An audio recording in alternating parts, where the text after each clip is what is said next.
A paz do Senhor, meus queridos irmãos, a paz do Senhor, minhas queridas irmãs. Estamos juntos novamente para estudar a lição de número 4, do segundo trimestre de 2022, que tem por título Resguardando-se de Sentimentos Ruins. O nosso texto áureo está registrado em Mateus capítulo 5 e 22. Eu, porém, vos digo que qualquer que sem motivo se encolerizar contra o seu irmão será réu de juízo. Verdade prática, a cólera e a ira não pode dominar o coração do crente. Elas devem ser evitadas, vencidas com o ensino do Evangelho, ou seja, da Palavra de Deus. A nossa verdade prática está em Mateus capítulo 5, 21, versículo 21 ao 26. Ouviste o que foi dito aos antigos? Não matarás, mas qualquer que matar será réu de juízo.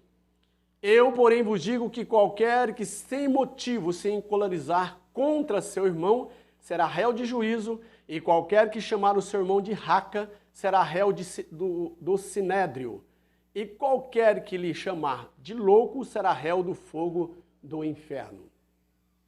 Portanto, se trouxeres a tua oferta ao altar, e aí te lembrares de que teu irmão tem alguma coisa contra ti, deixa ali diante do altar a tua oferta e vai reconciliar-te primeiro com teu irmão. E depois vem e apresenta a tua oferta. Concilia-te depressa com o teu adversário enquanto está no caminho com ele, para que não aconteça que o adversário te entregue ao juiz e o juiz te entregue ao oficial e te encerrem na prisão ou na cadeia. Em verdade te digo que de maneira nenhuma sairás dali enquanto não pagares o último cêntimo ou centavo. O nosso comentarista, o pastor Osiel Gomes, ele divide a lição em 3 partes ou 3 tópicos principais. O primeiro, o evangelho não é antinomista. E o segundo, a cólera, o primeiro ato para o homicídio. E terceiro e último tópico, nós temos aqui a oferta do altar e a desavença. Iniciando a nossa lição, na sua introdução, nos diz assim: nesta lição aprenderemos com o Mestre Divino que o Evangelho não é antinomista. A partir da explicação deste conceito, que a cólera é a antessala do homicídio e que para devotar a nossa vida a Deus, precisamos nos reconciliar com o próximo. Veremos que o nosso Senhor colocou em alta conta o valor da pessoa humana, e por isso a seção bíblica de Mateus 5, 21 ao 26 será o objeto do nosso estudo. Primeiro subponto, ou primeiro tópico, o Evangelho não é antinomista. E temos nesse primeiro tópico 3 subtópicos. O que é antinomismo, a lei e o Evangelho, o legalismo versus antinomismo. Então nós vamos aqui trazer subsídio para esse primeiro tópico. O legalismo é um estilo de vida que leva as pessoas a aceitar, então, o cumprimento para obter a salvação. Isso é um erro enorme, tá? Porque a salvação é obtida pela fé. Se você passar a cumprir os preceitos da lei com o objetivo de ser salvo, você está cometendo um equívoco. Tá? Quem procede dessa maneira está errado. O legalismo não salva. A lei, ela aponta para Cristo, ou seja, para a salvação. Ela é o pedagogo, ela é o pai do gogo, que conduz o ser humano a Cristo, a salvação. Tá? O antinomismo, em segundo lugar, é a negação da lei de Moisés, a negação ao Antigo Testamento. Tá? O Antigo Testamento não é relevante para os antinomistas, somente o Novo. Olha aí, são 2 perigos iminentes que nós temos que tomar cuidado, tá? Que nós devemos ter cuidado e observar, né, essa filosofia de vida, né? O legalismo e o antinomismo, tá? De não sermos legalistas para obter a salvação e de não negarmos, então, a validade do Antigo Testamento, né, a validade da lei de Moisés. Não podemos negar nenhum nem outro. Todos eles nos ajudam. A salvação não é sem eles. Eles apontam para Cristo Jesus. Tá? Avançando para o nosso segundo tópico, a cólera é o primeiro ato para o homicídio. Tá? Nós temos nesse segundo tópico 3 subtópicos: Jesus e o sexto mandamento, a cólera no contexto bíblico e, no terceiro subponto, o valor da pessoa humana. Tá? Então, trazendo como subsídio nesse segundo tópico, nós temos aqui que Jesus ele não excluiu os 10 mandamentos. Tá? Ele utiliza o sexto mandamento, porém, Jesus ele dá uma interpretação religiosa, né?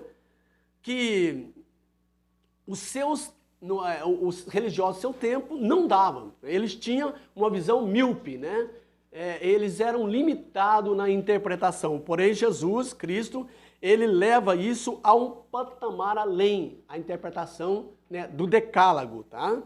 Os religiosos de sua época interpretavam somente ao derramamento de sangue e a morte de alguém.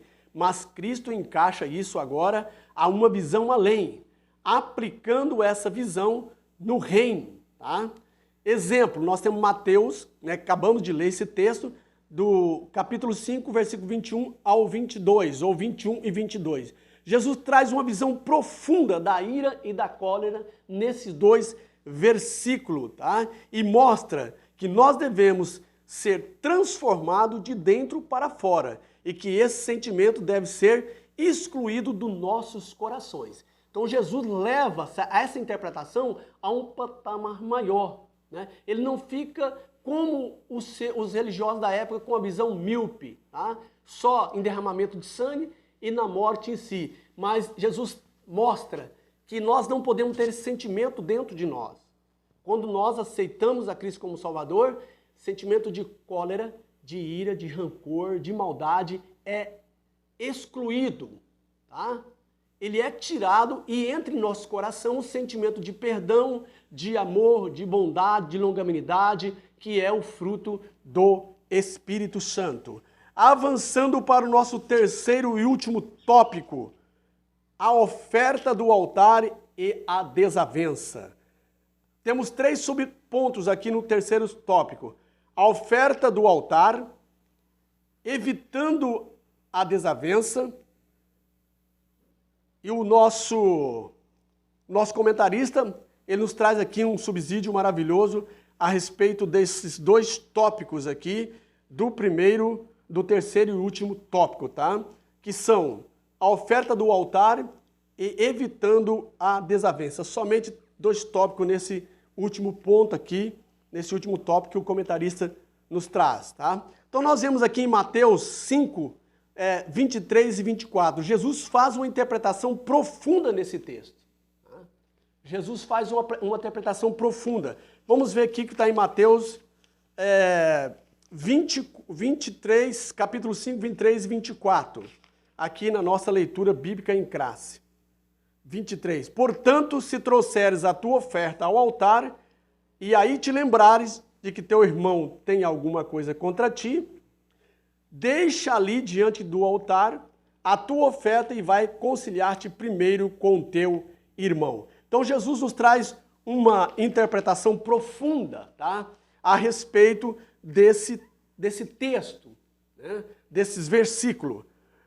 Jesus faz essa interpretação. Observa, a rejeição da oferta, tá? A rejeição da oferta, observa a rejeição da adoração.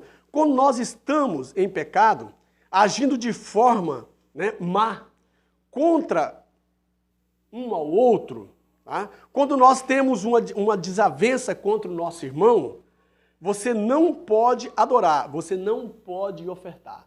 Quando você está encrencado com o seu irmão, tá? Quando você tem uma desavença, então você fica limitado, você não pode adorar, segundo a interpretação, né, que Jesus nos dá, e também não pode ofertar, ok? a oferta é rejeitada e a adoração também é rejeitada.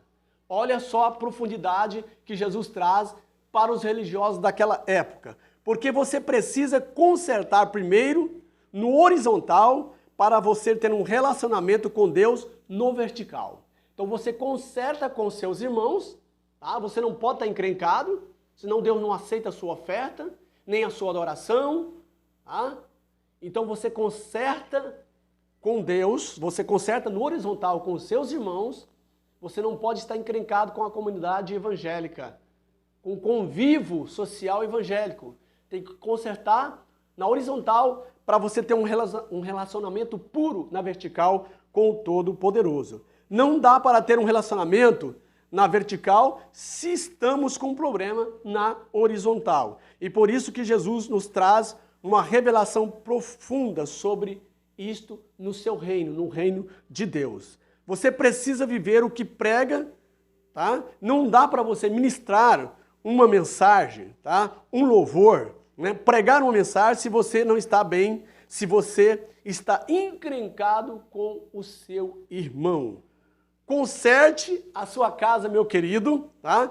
E deixa isso aí, deixa Deus trabalhar na sua vida.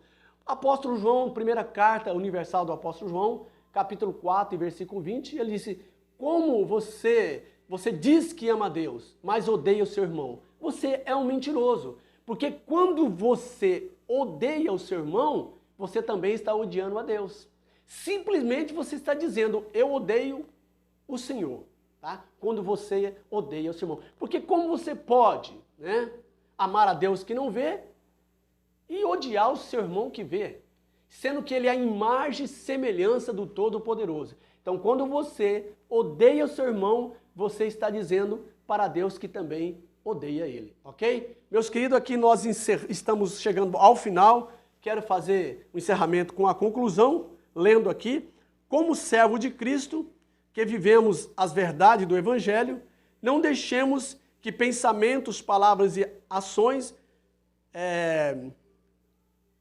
viram o nosso próximo, né? Firam o nosso próximo, e nem deixamos que as desavenças tornem-se disputa entre nós. Em caso de desavença e de desentendimento, à luz das Escrituras, deve-se reconciliar-se imediatamente, seguir em paz com todos, Hebreus 12 e 14, senão ninguém verá a face do Senhor. Pois é isso que o nosso Deus desejou quando escreveu: não matarás. Então nós devemos seguir em paz com todos, se possível, tá? Sem a qual nós não veremos a face do Senhor. Não deixar que a raiz de amargura, né, ela cresça em nosso meio e estrague tudo em nossa vida. Que Deus abençoe a sua vida, que Deus abençoe a sua família. Estou orando por vocês, também para aqueles que ainda não conheço, mas que têm seguido, né, aí o nosso canal, né, obtendo mais conhecimento através da palavra de Deus. Ore por nós, que nós continuamos assim, trabalhando na obra do Senhor, sem medir esforço. Dá o seu joinha, dá o seu like, compartilhe esse vídeo para o maior número de pessoas que você conheça ou que você conhece. Inscreva no canal, tá? E que Deus abençoe a sua vida e a vida da sua família. Bye, bye e até o próximo vídeo, meus queridos.